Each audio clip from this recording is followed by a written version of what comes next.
네, 아침에 자고 일어났더니 마이크론이 깜짝 실적을 발표했습니다. 마이크론은 장 마감 후 4분기 매출액이 전년 동기 대비 93% 증가한 77억 5천만 달러를 기록했다고 밝혔는데요. 이는 시장 예상치를 웃돈 기록입니다. 주당 순이익과 내년 1분기 매출 가이던스도 월가 전망치를 웃돌았는데요. 그 이유는 역시나 AI 칩에 사용되는 HBM 수요였습니다.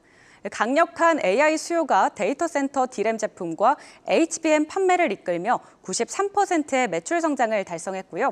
이외에도 우려가 컸던 PC와 스마트폰용 메모리 사업에서도 기대 이상의 실적을 달성을 했습니다. 깜짝 실적을 발표하며 마이크론의 주가는 14% 급등하고 있습니다. 자, 그럼 간밤 뉴욕 증시는 어떻게 마감했는지도 알아볼까요? 네, 미증시는 특별한 이벤트가 부재한 가운데 GDP나 PCE 등 조만간 나올 주요 지표에 촉각을 곤두세우며 혼조세로 마감을 했습니다. 다우지수는 0.7%, S&P 500은 0.19% 하락을 했고요. 나스닥 같은 경우에는 0.04% 올랐습니다. 또 정교장에서 주요 종목들은 큰 움직임을 보이지는 않았는데요. M7 기업들 중에서 엔비디아만 2% 올랐고 나머지 빅테크는 보합권에서 좁게 움직였습니다. 메타는 메타커넥트 2024에서 오라이언을 공개하며 주가는 0.88% 상승을 했고요. 한편 암제는 신약 임상 3상연구에서 효능이 예상보다 덜했다는 평가 속에 매도 심리가 강했습니다. 한편 전기차주 안에서는 테슬라를 제외하고 GM과 포드 모두 급락을 했는데요. 모건 스탠리가 미국 자동차 산업을 우려하며 투자 의견을 하향 조정한 것이 영향을 미쳤습니다. 각각 4.8%, 포드는 4.1% 하락했습니다. 네, 이 시각 아시아 증시는 어떤 흐름을 보이고 있는지도 살펴볼까요? 네, 일단 우리 증시 그간의 상승 랠리를 어제 끝내는가 싶었는데 오늘 다시금 반등에 성공을 했습니다.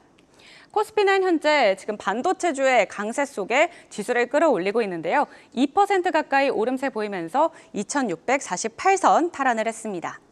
네, 그리고 니케이 지수도 2% 넘게 지금 급등을 해주고 있는 모습이고요. 상해종합과 대만각권, 홍콩항생은 모두 0.2%에서 0.8% 정도 오름세 나타내고 있습니다. 네, 최근 모건 스탠리에서 메모리 반도체 겨울이라는 보고서가 나오자 반도체주가 약세를 보였는데요. 마이크론이 예상치를 뛰어넘는 실적을 발표하면서 반도체 전반에 대한 투심이 되살아날 것으로 기대되고 있습니다. 네, 반도체 흐름에 새로운 신호탄이 될지 궁금한데요. 연구원과 함께 이야기 나눠보도록 하겠습니다. 연구원님 전화 연결돼 있죠? 안녕하세요. 네, 안녕하십니까. 네, 반갑습니다. 삼성전자나 SK하이닉스, 반도체 소부장 등 마이크론이 깜짝 실적을 발표를 하자 반등해주고 있는데요. 반도체 주가 흐름을 반전시킬 수 있을지 관심이 쏠리고 있는데 이번 실적 발표 어떻게 보셨나요? 네, 일단은 저희 마이크론 실적 발표가 오늘 아침 5시 반부터 시작이 되었습니다. 실적 리뷰부터 좀 해봐야 될 것 같은데요. 일단 매출액이 78억 불 정도 나오면서 시장의 기대치를 크게 상회를 하고 있습니다. 응용차별로 본다고 하더라도 컴퓨터 네트워킹이나 모바일 스토리지 그리고 인베디드까지 전반적으로 전분기 대비 개선되는 모습은 보이고 있습니다. 사실은 시장이 우려했던 게 단기 실적보다는 차기 분기에 대한 톤이라든지 아니면 내년 투자나 수급의 동향이었는데요. 그런 거 관련해서 두 가지를 체크해 보도록 하겠습니다. 일단 첫 번째로는 내년에 올해 대비 투자를 늘리기는 하지만 25년과 26년에 반도체 공급 빚에 기여하는 부분들은 없을 거다라고 하는 내용이 의미가 있었고요. 마이크론 포함해서 국내 메모리 업체들도 내년에는 수익성을 계속 가져갈 수 있는 방향으로 투자 계획을 바꾸고 있다라는 점에 주목을 해야 한다는 판단입니다. 그리고 두 번째 포인트는 HBM입니다. 최근에 국내뿐만 아니고 해외에서도 HBM 공급광에 대한 우려가 계속되고 있었는데요. 전방의 수요도 계속 견조한 상황이고 내년에는 HBM4 시장에 대해서도 성장성이 되게 높게 다시 부각이 될 것으로 보여집니다. 이번에 마이크론에서는요, HBM에 대한 시장 진입에 대해서 다시 한번 포부를 밝혔고 HBM4 세대보다는 HBM3 이쪽에 대한 12단에 대해서 시장에 대한 점유율을 가져오는 방안으로 잡고 있는 것 같습니다. 국내에 대해서 마지막으로 해석을 해보면 최근에 메모리에 대한 피크아웃 우려라든지 아니면 HBM 공급광에 대해서 주가가 고점 대비해서 거의 반토막 정도 난 상황인데 여기서부터는 분위기가 반전되고 시선이 25년과 그리고 HBM의 고성장에 대해서 다시 주목을 하면서 올라갈 수 있는 부분들 환경이 조성이 되고 있다라고 보시면 될 것 같습니다. 네, 말씀하신 대로 이제 시장의 관심은 다음 달 초에 삼성전자의 실적 가이던스에 지금 쏠리고 있는데요. 삼성전자의 실적은 어떻게 전망하십니까? 네, 삼성전자도 이번 분기에 대해서는 최근에 낮아진 시장의 컨센서스에 부합할 것으로 보입니다. 최근에 이제 메모리에 대해서 가격 상승 모멘텀이 좀 레거시기에서 좀 낮아지면서 그런 부분이 실적 선전의 하향 조정을 만들고 있었는데요. 어느 정도 단기의 충격에 대해서는 시장이 다 반영했다라고 보고 있습니다. 삼성전자뿐만이 아니고 SK 하이닉스 같은 경우도 레거시 쪽 반도체에선 비슷한 분위기였기 때문에 그런 부분이 최근 낮아진 시장의 실적 수정치를 좀 같이 반영한다라고 보시면 될 것 같고요. 저희 유한타증권에서는 SK 하이닉스를 탑픽으로 말씀을 드리고 있습니다. 이유는 앞서 말씀드린 것처럼 레거시의 상승 모멘텀이 올해 3, 4분기에 단기적으로 부담이 될 수 있으나 내년 상반기에는 다시 레거시에 대한 수급이 정상화되고 선당 공정에서 점유율을 높게 가져갈 수밖에 없는 하이닉스의 경쟁력이 디램 시장에서 높아질 거로 보고 있기 때문이고요. 두 번째로는 HBM 4세대에 대한 물량 그리고 12단에 대한 믹스가 계속 높아지면서 디램 경쟁업체에 대비해서 높은 수익성 유지하는 그림들이 유효할 것으로 보고 있기 때문입니다. 네, 그렇다면 반도체주 하반기에는 어떨지 좀 궁금한데요. 전망과 함께 또 투자 전략은 어떻게 가져가는 게 좋을까요? 네, 투자 전략 앞서 말씀드린 것처럼 메모리 가격 예상보다 상승세가 둔화되는 거에 대한 걱정은 그만해도 될 것 같다라는 말씀입니다. 단기에 당연히 중국 메모리 반도체한 시장 진입이 부담으로 작용을 할 수 있으나 우리가 선당 공정으로 부르는 원시에 대해서 어떤 회사가 잘하고 있는지에 계속 주목을 하면서 팔로우업을 해보자라는 말씀을 드리고 싶고요.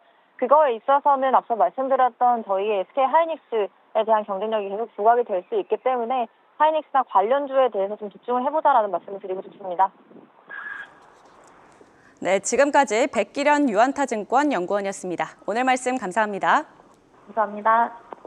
네, 계속해서 김양팽 산업연구원 전문연구원 전화 연결돼 있는데요. 여보세요?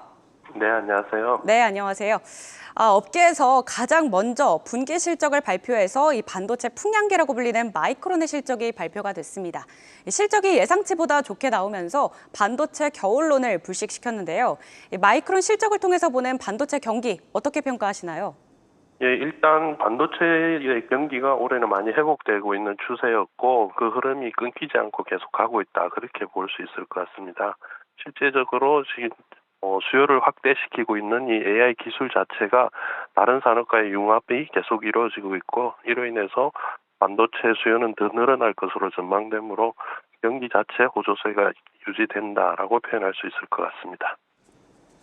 네, 한편 인텔은 최악의 상황에 직면했는데요. 창립 이래 처음으로 다른 기업의 인수합병 대상이 됐는데 인텔의 몰락이 국내 반도체 기업들에게 성장의 기회가 될 수 있다라는 의견도 나오고 있는데 연구원님은 어떻게 보십니까? 네, 역시 인텔이 지금 영위하고 있는 사업부라든지 그런 부분을 볼 때 한국과 경쟁되는 부분이 일부 있습니다. 따라서 그런 부분이 어려워지면은 한국에도 반사이익이 있지 않을까라는 기대도 있는데 사실상 그러한 우리가 얻을 수 있는 이익이 크다고 말씀을 드리긴 어려울 것 같고요. 그것보다는 오히려 인텔과 같이 반도체 시장에서 영원한 승자로 기억되고 있던 그 기업이 이렇게 무너질 수도 있다라는 부분이 우리에게 줄 수 있는 교훈들이 몇 가지 있다고 보여집니다.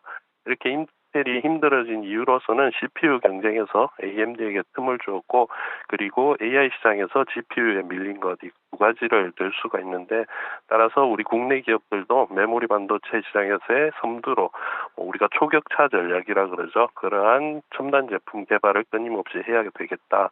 그리고 이렇게 변하는 시장에 대응하는 제품을 또 선제적으로 공급하는 그러한 전략을 세워야 되겠다라는 교훈을 주고 있다라고 말씀드리고 싶습니다. 네, 알겠습니다. 네, 지금까지 김양팽 산업연구원 전문연구원이었습니다. 오늘 말씀 감사합니다. 네, 감사합니다. 계속해서 다양한 경제 이슈를 알고 싶다면 구독과 좋아요, 알림 설정 부탁드립니다. AI 캐스터 권미정이었습니다.